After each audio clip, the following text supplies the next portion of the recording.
भगवती वासुदेवाय। सभी भक्तों का वध कथा क्रिएशन में आज हम आपको सुनाने जा रहे हैं आमल की एकादशी, जिसे रंग भरी एकादशी भी कहा जाता है। ये एकादशी महाशिवरात्रि के बाद में आती है। मानधाता बोले कि हे वशिष्ठ जी, यदि आप मुझ पर कृपा करें तो किसी ऐसे व्रत की कथा कहिए जिससे मेरा कल्याण हो। महर्षि वशिष्ठ बोले कि हे राजन, सब व्रतों में से उत्तम और अंत में मोक्ष देने वाले आमल की एकादशी के व्रत का मैं वर्णन करता हूँ। यह एकादशी फाल्गुन माह के शुक्ल पक्ष में होती है।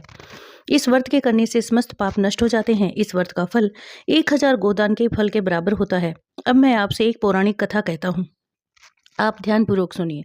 एक वेदिस नाम का नगर था, जिसमें ब्राह्मण, क्षत्रिय, वैश्य और शूद्र चारों वर्ण आनंद सहित रहते थे।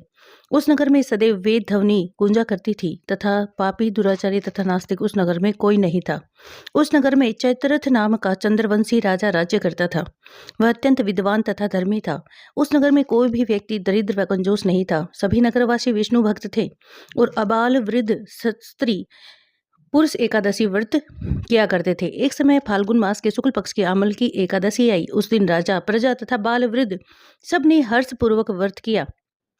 राजा अपनी प्रजा के साथ मंदिर में जाकर पूर्ण कुंभ स्थापित करके धूप, दीप, नैवेद्य, पंचरत्न आदि से धात्री यानी आंवले का पूजन करने लगे और इस प्रकार स्तुति करने लगे। हे धात्री, तुम ब्रह्म स्वरूप हो, तुम ब्रह्मा जी द्वारा उत्पन्न हुए हो और समस्त पापों का नाश करने वाले हो। तुमको नमस्कार। अब तुम मेरा हृदय स्वीकार करो। तुम श्री रामचंद्र जी द्वारा सम्मानित हो। मैं आपकी प्रार्थना करता हूँ, अतः आप मेरे समस्त पापों का नाश करो।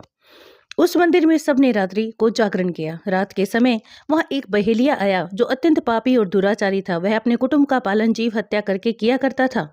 भूख और प्यास से अत्यंत व्याकुल वह बहेलिया इस जागरण को देखने के लिए मंदिर के कोने में बैठ गया। विष्णु भगवान तथा एकादशी के महात्म्य की कथा सुनने लगा। इस प्रकार अन्य मनुष्यों की भांति उसने सारी रात जागकर बिता दी। प्रातःकाल होते ही सब लोग अपने घर चले गए तो बहेलिया भी अपने घर चला गया। घर जाकर उसने भोजन किया। कुछ समय बीतने के पश्चात उस बहेलिया की मृत्यु हो गई। मगर उस आमल की एकादशी के व्रत तथा जागरण से उसने राजा विदुरथ के घर जन्म लिया और उसका नाम वसुरथ रखा गया। युवा होने पर वह चतुरंगिणी सेना के सहित तथा धन धान्य से युक्त होकर 10,000 ग्रामों का पालन करने लगा।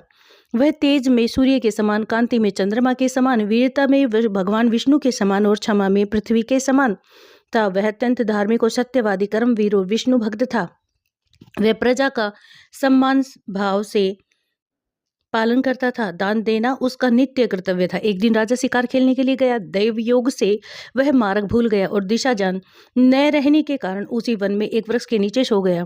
थोड़ी देर बाद पहाड़ी म्लेच्छ वहां पर आ गए और राजा को अकेला देखकर मारो मारो शब्द करते हुए राजा की ओर दौड़े। म्लेच्छ कहने लगे कि इसी दुष्ट राजा ने हमारे माता, पिता, पुत्र, पौत्र आदि अनेक संबंधियों को मारा है तथा देश से निकाल दिया, अतः इसको अवश्य मारना चाहिए। ऐसा कहकर वे म्लेच्छ उस राजा को मारने दौड़े। अनेक प्रकार के अस्त्र शस्त्र उसके ऊपर फेंके।